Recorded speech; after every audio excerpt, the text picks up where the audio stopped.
여러분, 지난 한 주의 삶에서 각자의 삶에서 하나님의 잘 생각하고 따라가고 살았던 한 주였기를 바라요. 여러분, 우리는 지난주에 이어서 또 삼손에 대해서 함께 살펴볼 건데, 오늘은 그 삼손의 첫 번째 레슨에 대해서 함께 살펴보려고 해요. 여러분, 삼손이 계속 반복되는 게 있어요. 여러분 집에 가서 14장을 한번 읽어보세요. 14장의 1절에 이렇게 시작해요. 삼손이 어느 날 내가 사는 지역을 떠나 딥나라는 곳에 가요. 거기에 가서 큰 일이 일어나요. 혹시 어떤 일이 일어나는지 아세요? 운명적인 여자를 만나요. 완전히 한눈에 사랑에 빵 빠져버려요. 근데 중요한 건 여러분, 이 여자랑 이야기를 해본 적이 없어요. 얼굴 보고 그냥 반해버린 거예요. 얼빵인 거죠.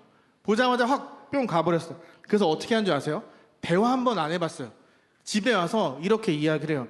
나 쟤랑 결혼해야겠으니까 당장 가서 결혼 약속 잡아오세요. 이렇게 이야기를 해요. 여러분, 잘 생각해봐요. 딥나라는 곳에 이스라엘 사람들이 사는 곳이 아니라 이방 사람들이 살던 곳이에요. 어느 날 딥나로 가서 지나가던 여자를 보고 뿅 가서 집에 와서 결혼하겠다라고 말을 하고 있어요. 여러분, 삼손을 잘 생각해보세요. 삼손이 어떤 집안에서 자랐죠? 삼손 아빠가 어떤 사람이었죠? 모두가 다 하나님을 버리고 스스로 하나님의 축복을 버리고 도망갔던 단 지파 중에서 그래도 하나님을 믿겠다고 버티고 남았던 소수의 사람이 삼손의 아빠였잖아요. 그러니까 삼손의 집안은 삼손이 태어날 때부터 부모님이 기도를 열심히 하셨고 삼손이 자랄 때까지 늘 이야기를 했어요. 네가 어떻게 태어나는지, 너가 어떻게 나시린으로 살아야 되는지, 하나님이 너의 인생을 어떻게 이끌어 가실지를 늘 이야기했어요. 늘 말씀을 배우며 삼손이 자라났어요. 더군다나 삼손은 하나님께서 너 나시린으로 살아야 돼 라고 약속하신 사람이잖아요. 그러니까 삼손은 하나님의 말씀을 지키려고 평생 동안 포도와 포도주를 마셔서도 안 되고, 하나님이 머리 되시니까 머리카락을 잘라서도 안 되고, 내 죄가 부패하는 걸 볼 수 있는 시체 곁에 가도 안 되는 사람이잖아요. 그러니까 삼손은 어렸을 때부터 부모님을 정말로 사랑하는 그런 모습들을 봤고, 모두가 손가락질해도 기도하고 예배드리는 부모님을 보면서 자랐고, 하나님께서 나를 보내주셨다는 걸 늘 들으면서 자랐던 아들이었어요. 부모님이 삼손을 말씀 가운데 키우려고 엄청나게 노력을 했던 거죠. 그러니까 삼손이 태어나서 지금 어른이 될 때까지 늘 말씀만 듣고 말씀 안에서 자라났던 사람이에요. 그렇게 하나님을 사랑하고 하나님을 사랑하는 방법을 열심히 배웠던 삼손이 지금 뭐라고 하고 있어요? 내가 저 여자한테 꽂혔으니까 결혼할 거예요 라고 말하고 있는 거예요. 여러분들이 집에 가서 아빠 내가 오늘 맥디 갔는데 진짜 엄청 예쁜 여자를 봤거든? 빨리 가서 결혼시켜주세요 라고 여러분이 했다고 생각해봐요. 우리 여자친구들 집에 가서 내가 립보물로 갔는데 진짜 잘생긴 사람을 봤거든요. 결혼해야 될 것 같아요 라고 하면 부모님이 뭐라고 할까요? 심지어 그 사람은 교회도 안 다녀요. 하나님도 믿지 않아요. 이슬람이라고 생각해봐요. 그럼 부모님이 뭐라고 할까요? 되게 황당해 하시겠죠. 안 된다고 하시겠죠. 부모님이 이렇게 이야기를 해요. 꼭 그 여자여만 하니? 네 옆을 돌아보면 같은 민족의 예쁜 사람들 많은데 안 되겠니? 라고 물어요. 삼손이 안 된다고 말해요. 아주 단호해요. 삼손이 지금 사랑하게 된 그 여자는 블레셋 사람인데, 블레셋은 이스라엘을 끊임없이 괴롭히던 종족이었어요. 모세의 명령대로라면 약속도 해서 안 돼요. 대화도 해서는 안 돼요. 다 없애버려야 돼요. 결혼도 해서는 안 돼요. 모세는 가나안 족속이라 이렇게 관계를 맺기 시작하면 넘어갈 걸 알았기 때문에 절대 안 된다고 이야기를 했어요. 그러니까 블레셋은 세상의 화려한 문화를 대표하는 모습이라는 거죠. 여러분, 그렇다고 해서 이 세상 문화보다 하나님이 약하다는 건 아니에요. 세상 문화의 존재 목적이 우리를 하나님으로부터 떨어뜨리고 우리 머릿속에 하나님이 아닌 다른 것을 넣는 데 그 목적이 있기 때문에 우리는 세상 문화를 보고 끌려갈 수밖에 없거든요. 그런데 여러분, 세상 문화는 하나님이 이길 수 없어요. 그런데 저와 여러분은 이길 수 있어요. 세상 문화가 우리를 넘어뜨릴 수는 있어요. 우리의 눈을 살짝 가리거나 좋아 보이는 잘생긴 예쁜 사람을 눈에 보여주거나 좋은 이야기, 위로하는 이야기를 들려주면서 우리의 시선과 마음을 빼앗아갈 수 있어요. 모세가 그걸 알았어요. 그래서 절대 결혼해서는 안 된다고 말했던 거예요. 그 이스라엘이 그 땅에 정착하는 데 도움을 받으려고 블레셋 사람들이 좀 살려뒀단 말이에요. 그런데 이 사람들이 다시 힘이 세져서 이스라엘을 괴롭히고 있어요. 그리고 삼손은 그 블레셋을 물리치고 이스라엘을 구원해줄 사사예요. 그런데 그가 내 원수와 같은 종족의 여자를 사랑하게 되고 결혼하겠다라고 말하는 거예요. 삼손은 사람들 중에서도 구별된 나실이었기 때문에 불가능해요. 결혼해서는 안 돼요. 그 사람들이 쳐다봐서도 안 돼요. 그런데 고집을 꺾지 않아요. 아주 단호하게 이렇게 말해요. 그녀와 결혼하고 싶습니다. 저는 그녀가 좋습니다. 중요한 건 대화 한마디 안 해봤어요. 그 여자는 삼손을 잘 몰라요. 그 여자가 아는 삼손은 우리 민족을 괴롭히는 다른 나라 남자예요. 우리 민족을 괴롭히는 힘센 남자로만 알고 있어요. 여러분, 왜 삼손이 저렇게 말했는지 아세요? 내 마음에 쏙 들었습니다. 내가 좋아합니다. 이 말은 옳다, 좋다, 매력적이다 라는 뜻이에요. 그러니까 삼손이 나는 그녀가 좋아요 라고 말했던 그 원어 안에 옳아요, 좋아요, 매력적이에요 라는 말이 담겨져 있다는 거예요. 하나님보다 그 여자가 더 옳아요. 그 여자랑 대화해 본 적 없지만 하나님보다 그 여자가 더 좋아요. 하나님보다 그 여자, 그 세상 문화가 훨씬 더 매력적이에요 라고 지금 이스라엘의 사사 삼손이 말하고 있는 거예요. 여러분, 사사기의 주제는 이거거든요. 사람들은 자기의 뜻에 맞는 대로 행동했다. 이 사사기의 핵심 메시지인데, 여러분, 이스라엘의 마지막 사사 삼손이 하나님을 왕으로 모셔야 되는 그가 지금 결정적인 순간에 내 마음대로 행동하고 있는 거예요. 완전 잘못된 선택이죠. 하나님보다 인간적인 선택을 한 거예요. 여기까지 보면 하나님의 그 구원 계획이 실패한 것처럼 보여요. 말이 안 되잖아요. 하나님이 세운 사사가 하나님 앞에 가서 당신보다 얘가 더 좋아요 라고 말하는 건 하나님의 계획이 실패한 것처럼 보이죠. 그런데 하나님은 이 계획을 뒤집어서 실패하지 않았다. 내가 다 계획한 거야 라고 말씀하세요. 그 바보 같은 선택을 이용해 구원을 하시는 거예요. 우리 지난주 사사 이야기 잘 보면 이스라엘이 내 죄를 인정하고 하나님 앞에 부르짖을 때 사사를 보내주셨죠. 그런데 삼손은 그런 죄 용서 없는데도 보내주셨어요. 이스라엘을 사랑하니까. 그래서 삼손이 실수했지만 그걸 사용해서 아름답게 바꾸어주는 일을 하세요. 로마서 말씀을 보면 이런 말씀이 있거든요. 하나님을 사랑하는 사람들, 하나님의 뜻대로 부르심을 받은 사람들에게는 모든 일이 협력하여 선을 이룬다는 걸 우리는 압니다.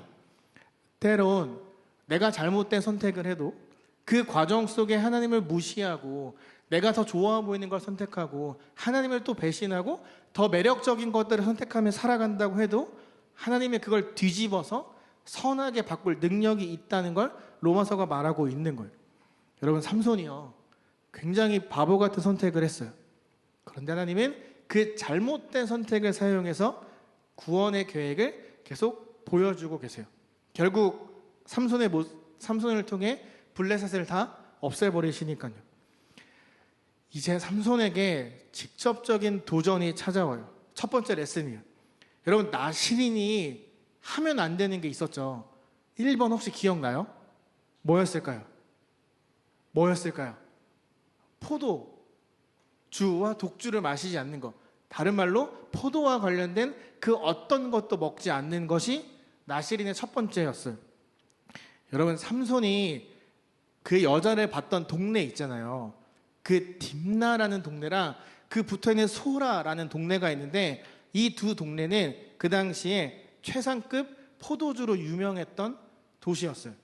그러니까 물보다 A급 이상의 포도주를 마시는 게 너무나 익숙했던 그곳이 딥나랑 소라였어요. 여러분, 이제 결국 삼손이 결혼하거든요. 블레셋이 결혼을 며칠 동안 하는지 아세요? 며칠 동안 할까요? 일주일 내내 결혼식을 해요. 일주일 내내 포도주를 마셔요. 여러분 지금 삼손은요 이스라엘의 문화를 따라 결혼하는 게 아니라 블레셋의 문화를 따라 결혼하고 있어요. 이 결혼식의 필수품은 포도주예요. 포도주로 시작해서 포도주로 끝나요. 삼손이 마셨는지 마시지 않았는지 정확하게 알 수 없지만 그의 행동을 봤을 땐 마셨을 것 같아요. 제정신으로는 할 수 없는 행동들을 그가 하거든요. 일주일간에 그 파티가 끝나고 삼손이 잠깐 집에 가요. 집에 갔다가 다시 내 부인을 만나러 왔는데 장인어른이 집에 들어오지 못하게 해요. 아무리 생각해도 네가 내 딸을 사랑하는 게 거짓말 같아서 다른 남자에게 시집 보냈어 라고 이야기하는 거예요. 삼손이 여기서 어떻게 했을까요? 내가 사랑하는 여자를 뺏겼어요. 어떻게 했을까요? 어떻게 했을까요? 여기 잘못된 사랑이에요. 다 뚝까 빼기 시작해요. 사람들이 때리다가 다 죽여요. 막 다 완전 없애버리기 시작을 하는 거예요. 되게 감정적으로 막 불같은 사람인 거죠. 그리고 나서 그가 바로 어디로 가냐면 성경 읽어보세요. 가사랑 소렉이라는 곳에 가요. 근데 하필 여기도 최상급 포도주로 유명하던 곳이었어요. 그가 거기 가서 또 포도주를 마시고 죄를 지어요. 그러니까 나실인으로 하면 안 되는 첫 번째를 그냥 완전 대차게 어겨버리고 있는 거죠. 이방 문화, 세상 문화를 따라가고 있는 거예요. 그 세상 문화 속에 완전 빠져가지고 즐기며 살아가고 있어요. 율법 어기고 이방 여자랑 결혼했어요. 포도주와 독주를 마시는 걸 아무렇지도 않게 여겨요. 여러분 처음 한 번, 두 번이 죄 짓는 게 무섭고 떨리고 어려운 거지 점점 익숙해지면 그게 죄로 느껴지지도 않아요. 제가 전에도 이야기했지만 전 중3 때 방황을 좀 했거든요. 제가 찬양팀이랑 성가대 반주자인데 연습 다 해놓고 예배 5분 전에 도망을 갔어요. 예배 시작 전에 잠수를 탔어요. 찬양팀이 딱 올라왔는데 반주가 안 나와요. 보면 내가 없는 거죠. 아주 그렇게 방황을 나쁘게 했어요. 잠수 타고 제가 뭐 했는지 아세요? 제가 뭐 했는지 아세요? 난 만화책방을 갔어요. 근데 만화책을 보고 있는데 전화가 막 울려요. 부재 중에 하나, 두 개, 10개 올라가면 그렇게 좋을 수가 없어요. 뭔가 희열이 느껴지는 거예요. 아, 내가 니네한테 필요한 존재지. 막 이런 못된 마음이 드는 거예요. 근데 맨 처음에 잠수를 탈 때는 심장이 입 밖으로 튀어나오는 줄 알았어요. 그래서 교회 뒷문에 숨어 있었어요. 혹시라도 누가 화내면 빨리 올라가려고 교회 뒤에 숨어 있다가 2번, 3번 했는데 나한테 아무런 일이 일어나지 않는 거예요. 내가 예배를 방해했는데 내가 벼락을 맞지도 않고 내가 예배를 방해했는데 하나님이 나한테 뭐라고 하지도 않으니까 내 마음이 편해지기 시작하더니 성가대 연습 다 끝내고 화장실 갔다 올게요 하고 그냥 바로 만화책방으로 갔어요. 아무 일도 일어나지 않는 거예요. 처음에 너무 무서웠거든요. 근데 이게 반복되니까 이게 죄인지도 모르겠는 거예요. 이게 잘못된 건지도 모르겠는 거예요. 나 때문에 예배가 시작을 못하는데 나는 그거에 대해서 아무런 마음이 없게 되는 거죠. 대담하게 만화책을 보러 다녔어요. 여러분 익숙해지니까 그게 잘못이고 죄라는 생각이 아예 안 드는 거예요. 아마 삼손도 처음부터 포도주를 마시진 않았을 거예요. 혹시 여러분에게도 저와 삼손처럼 저런 모습이 있진 않아요? 나는 삼손이랑 다르다고 자부할 수 있어요? 여러분 수련회 이후에 예수를 그리스도라 고백하고 모시고 살아가겠다고 고백한 우리 지난 한 주 과연 세상과 구별된 모습으로 우리는 살아갔을까요? 우리는 삼손처럼 혹시 내 삶에 깨뜨리고 방향을 또 잃어버리진 않았을까요? 잘 생각해 보세요. 여러분 이 사사기는 잘 읽어보면 삼손의 이야기가 되게 특이하다는 걸 알 수 있어요. 여러분 삼손이 태어나게 된 그 배경은 엄청 길거든요. 그런데 그 성장기의 이야기가 없고 갑자기 결혼 이야기가 등장을 해요. 얘가 어떤 신앙교육을 받았는지 잘 나와 있지 않고 뭔가 스킵된 후에 갑자기 삼손의 결혼 이야기로 넘어가요.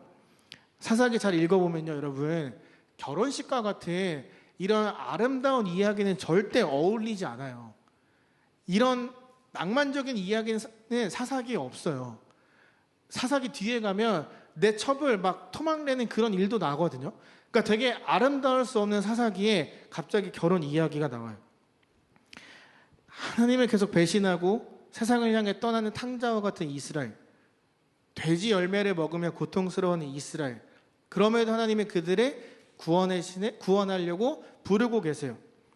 그런데 여러분, 왜 여기서 갑자기 어울리지 않는 결혼 이야기가 등장할까요? 마지막 삼손 사사일 때 왜 이야기가 등장할까요? 보았다, 구별된 사람 삼손이 세상을 사랑하게 된 이유예요. 우리가 정말 조심해야 되는 거예요. 삼손은 화려해 보이는 모습에 넘어갔어요. 결혼하게 될 여자가 어떤 사람이고 어떤 배경인지 알아보지 않았어요. 부모님에게 통보하고 결혼해요. 그리고 제 눈에는 이라고 이야기를 해요. 부모님에게 가서 말하는 거예요. 내 눈에는 그녀가 최고예요. 내 눈에는 다른 사람이 보이지 않아요. 여러분 혹시 살면서 무엇인가 갖고 싶었던 물건이 혹시 있어요? 요즘에 아이폰 17이 새로 나왔던데 만약에 누군가가 여러분에게 그걸 사주겠다고 하면 어떨 것 같아요? 딱 그 17이 인도네시아에 딱 풀리는 순간 여러분의 손을 딱 잡고 가서 사준다고 생각하면 어떨 것 같아요? 아, 내가 너랑 같이 갈 수 없으니까 하면서 봉투를 딱 줬어요. 그럼 여러분 어떨 것 같아요? 그게 빨리 나오기를 기다리겠죠. 그리고 아이폰 17이 뭔지, 에어가 어떻게 생겼는지, 프로는 못생겼는데 예쁘네 막 이러면서 계속 정보를 찾아보겠죠. 거기에 많은 시간을 쓸 거예요. 아이폰이 아니더라도 플스, 뭐 에어팟 맥스, 뭐 여러 가지들 무엇이든지 간에 내 눈에 좋아 보이는 것, 내가 조금만 돈을 모으면 살 수 있는 것이 있다면 우리는 계속 그걸 생각하고 돈을 모으게 되겠죠. 삼손이 그랬던 거예요. 내 눈에는 쟤밖에 없어요. 하나님 모르겠고 쟤밖에 없어요. 난 쟤만 있으면 돼. 세 번째, 적격이다. 내 눈에 들어온 무언가, 내 마음을 채운 그것을 갖기 위해 미리 정해놓고 부모님에게 가서 통보하는 거예요. 난 얘랑 결혼할 거니까 알아서 하세요. 난 기도했고 응답 다 받았어요. 라고 말하는 거예요. 제가 대학생일 때 CCC라는 동아리에 있었다고 했죠. 거긴 4학년 2학기 때까지 연애가 금지예요. 4학년 1학기까지 7학기 동안 열심히 성경으로 공부하고 그 다음에 만나서 결혼하라고 이야기를 해요. 전 이해가 되지 않았어요. 아니, 그런다고 안 만나요? 제가 여러분에게 자, 이제부터 자유교회는 12학년 1학기까지 연애가 금지입니다 라고 이야기를 하면 여러분도 안 사귈 거예요? 안 만날 거예요? 여러분 그냥 그렇게 잘 순종할 거예요? 제가 더 이해가 안 됐던 건 간사님이 4학년 1학기 때까지는 절대 금지, 남자들은 군대 갔다 와야 돼. 그런데 혹시 누군가가 마음에 들면 같이 찾아와 라고 이야기를 했어요. 그렇게 간사님 찾아가잖아요. 간사님이 뭐라고 하냐면, 내가 너희 둘을 너무 믿고 의지해서 너희 둘에게만 기회를 주는데 한 달 동안만 기도하고 다시 날 찾아와봐. 한 달이야. 한 달 있다 기도하고 와. 이렇게 이야기를 해요. 여러분, 그거 제 이야기 아니에요. 알겠죠? 여러분, 따로 떨어져서 한 달간 기도하고 오면 그 마음이 달라질까요? 한 달 내내 동아리 활동 계속 같이 한단 말이에요. 계속 만난단 말이에요. 여러분, 그 한 달 동안 기도하고 온다고 해서 한 달 동안 기도했는데 넌 사귀지 말래 하나님이, 이렇게 우리 할 수 있을까요? 더 마음이 커지겠죠. 몰래 안 보이는 데서 밥도 먹고 커피도 마시고 영화도 보러 가더라고요. 제 이야기 진짜 아니에요. 전 안 만났어요. 전 진짜 순종 잘했거든요. 여러분, 봤어요. 내 눈에는 적격이다.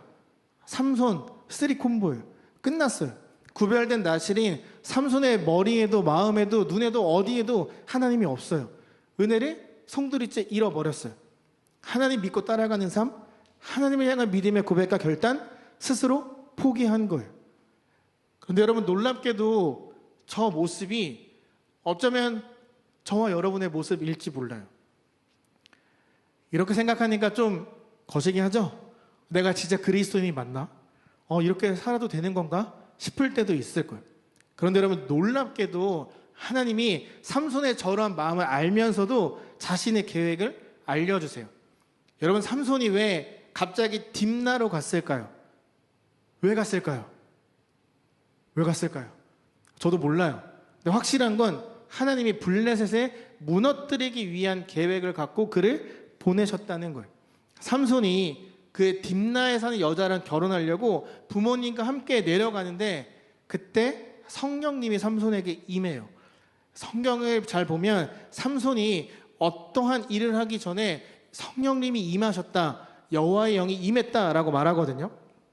그 표현이 죄를 지으러 하나님을 배신하고 죄를 지으러 딥나로 내려가는 그때 딱 등장해요.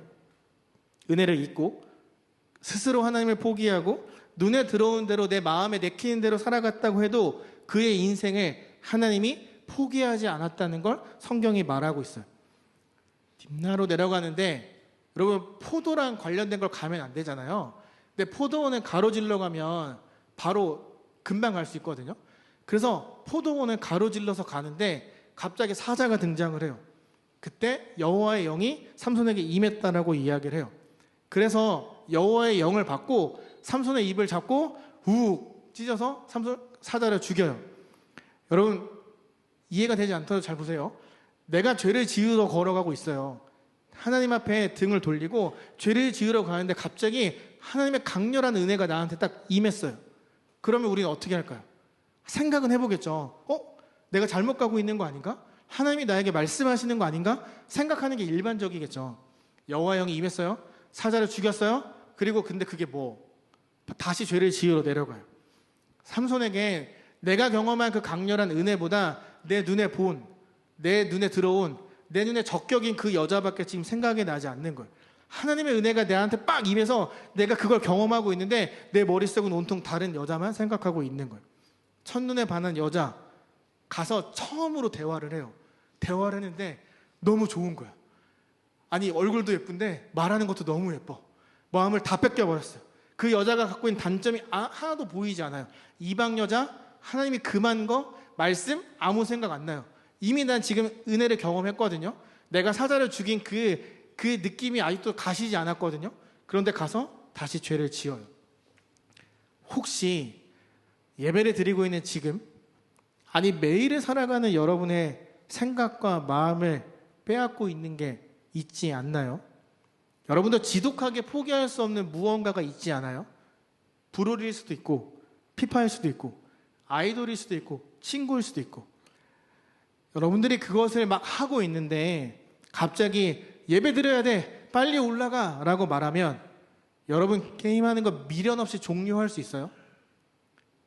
딱 끊을 수 있어요? 할 수 있어요? 근데 좋아하지 마세요. 미안하지만 진짜 예배를 드리기를 원하는 마음이 있었다면 예배당 오자마자 폰부터 꺼내지 않을 거예요. 진짜 내가 하나님을 사랑했다면 교회에 와서 딱 앉자마자 휴대폰부터 꺼내서 인스타를 보거나 게임을 하거나 다 같이 둘러앉아서 게임하지 않았을 거예요. 무엇인가를 하다가 끄고 예배의 자리에 나온 것까지는 잘했어요. 그런데 그 직전까지 무엇인가를 했다면 나 스스로 예배를 드릴 준비가 되지 않았다는 거예요. 내가 예배를 드리러 왔는데 온통 다른 걸 하다가 갑자기 누군가 나와서 사도신경으로 우리의 믿음을 고백합니다. 그때부터 갑자기 나는 이렇게 시작하면 여러분 그건 예배 드릴 준비가 되지 않은 거예요. 내가 하나님을 사랑한다고 말하지만, 내가 은혜를 아는 사람이라고 말하지만 삼손이랑 다르지 않는 거예요. 은혜를 받으러 왔는데 온통 내 마음과 생각이 다른 곳에 있다는 거죠. 정말로 하나님이 여러분 개개인의 하나님이시라면 마땅한 자세를 우리는 보여야만 해요. 여러분 사사는 이스라엘을 대표하는 사람이에요. 그런데 이스라엘도 삼손도 모르고 있는 게 있어요. 내가 세상 문화에 빠졌다는 걸, 내가 하나님을 사랑한다고 말하지만 온통 내 머리와 마음에 다른 것들이 가득 차 있다는 걸 몰랐어요. 그냥 내가 행복하다고 생각하고 살아갔어요. 삼손이 딱 그런 모습을 보여줘요. 내 눈에 보이는 대로 죄의 길을 스스로 걸어요. 포도주, 독주 마시며 나실인 몰라, 난 지금이 좋아, 지금을 즐길래, 결혼할 여자로 나는 행복하다고 생각했어요. 세상 문화에 완전히 빠져버린 거예요. 하나님과 그 말씀과 다른 세상 문화를 하나님 문화라고 착각했어요. 세상 문화가 너무 익숙하니까, 모두가 다 그렇게 하니까 나도 해도 된다고 생각했어요. 그렇게 세상 문화를 적극적으로 따라갔어요.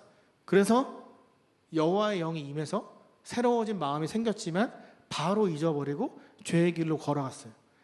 내 마음이 다시 딱딱해지고 굳어지고 있다는 걸 전혀 깨닫지 못했어요. 생각조차 하지 않았어요. 어쩌면 우리도 삼손처럼 고백대로 은혜 받은 대로 살아가지 못하는 이유가 여기에 있을 수 있어요. 저도 여러분도 나의 상태를 잘 모르는 거죠. 부패한 로마 카톨릭에서 말씀으로 돌아가자라는 종교 개혁이 있었어요.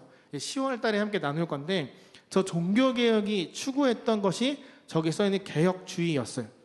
되게 간단해요. 말이 어려워 보이지만 딱 이거예요. 매일매일 말씀을 통해 내 삶을 돌아본다. 매일 말씀을 묵상하며 내 마음이 새로워졌는지 딱딱해졌는지를 확인한다. 말씀을 통해 내가 어떻게 살아야 될지를 늘 고민한다. 그것이 개혁주의거든요. 우리가 삼손처럼 보이는 세상에 포도주에 화려한 무언가에 넘어가지 않으려면 말씀을 통해 매일매일 나의 상태를 확인하는 시간이 필요해요. 하지 않고 있다면 해야 돼요. 여러분, 그리스도인이 된다는 건 세상 문화와 어느 정도 거리를 둔다는 뜻이거든요. 다른 말로 말하면 선 긋는 거예요. 선을 만드는 거예요.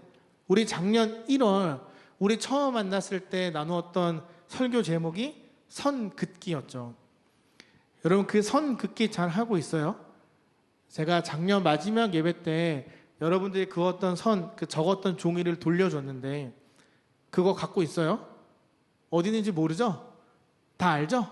다 기억하고 있죠? 여러분, 내 고백과 믿음을 지키려면 내가 그었던 그 선을 늘 확인하는 시간이 필요해요. 그래야 눈에 보이는 대로 선택하지 않을 수 있어요.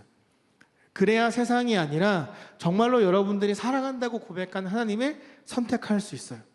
그래야 삼손이 했던 실수를 교훈 삼아서 내가 바르게 살아갈 수 있어요. 여러분, 위클리 미션이에요. 우리 한 번 더 해보자고요. 선 긋기예요. 작년에 내가 했던 선 긋기가 생각나는 친구가 있다면 잘 하고 있는지를 돌아보고 어떻게 해야 그 선을 더 깊게 그을 수 있는지를 계획을 짜보세요. 기억이 나지 않으면 새롭게 선을 긋고 싶은 친구가 있다면 내 삶의 어떤 부분에 선을 그어야 할지를 잘 생각하고 셀 모임 때 꼭 나누세요. 여러분, 이걸 셀 모임 때 모두가 있는 앞에서 이야기해야 되는 이유가 있어요. 사람들 앞에서 공개적으로 이야기를 해야 내가 더 생각하고 기억하고 지킬 수 있어요. 저 친구가 말한 걸 내가 기억하고 그를 위해 기도해 줄 수 있어요. 그렇게 서로 위로하고 도전을 주는 공동체가 될 수 있어요. 잘 생각해 보세요. 그리고 꼭 셀 모임 때 나누세요. 내 고백을 지키기 위한 선 긋기를 하는 거예요. 내가 그리고 절제해야 되는 것들을 생각하며 한 주를 살아가 보세요. 그걸 지키려면 나에게 예수 그리스도가 필요합니다 라고 고백해 보세요. 그래야 내 선을 기억하고 더 선명하게 깊게 그으며 살아갈 수 있어요. 삼손에게 있었던 도전이 분명히 여러분을 찾아갈 거예요. 지금 이 순간에도 휴대폰을 들고 그 유혹에 넘어갈 수 있어요. 지금 이 순간에도 다른 생각하면서 완전히 빠져 있을 수 있어요.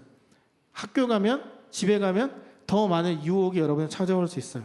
그때 오늘 믿음으로 그었던 그 선긋기를 통해 저 삼손과는 다른 결과를 만들어내는 여러분이 되기를 정말 간절히 소망해요. 우리 적어도 저 사람이 잘못했다는 건 알잖아요. 그러면 저 사람의 잘못을 우리가 나의 것으로 삼아서 넘어지지 않는, 한 번 버텨보는, 매번 버티라는 게 아니라 한 번이라도 버텨보는, 그래서 나도 버틸 수 있구나, 그것을 깨닫는 이번 한 주가 되기를 바라요. 그래야 저 첫 번째 레슨이 그냥 지나간 실수가 아니라 나의 믿음을 더 단단하게 만들어주는 좋은 나의 도전이 될 거예요. 여러분, 선긋기 다시 한번 해봅시다. 그래서 그걸 꼭 셀모임 때 나누고 그걸 지키며 살아가는, 그래서 그 가운데 많은 은혜를 누리는 저와 여러분 되기를 예수님의 이름으로 소망하며 축복합니다.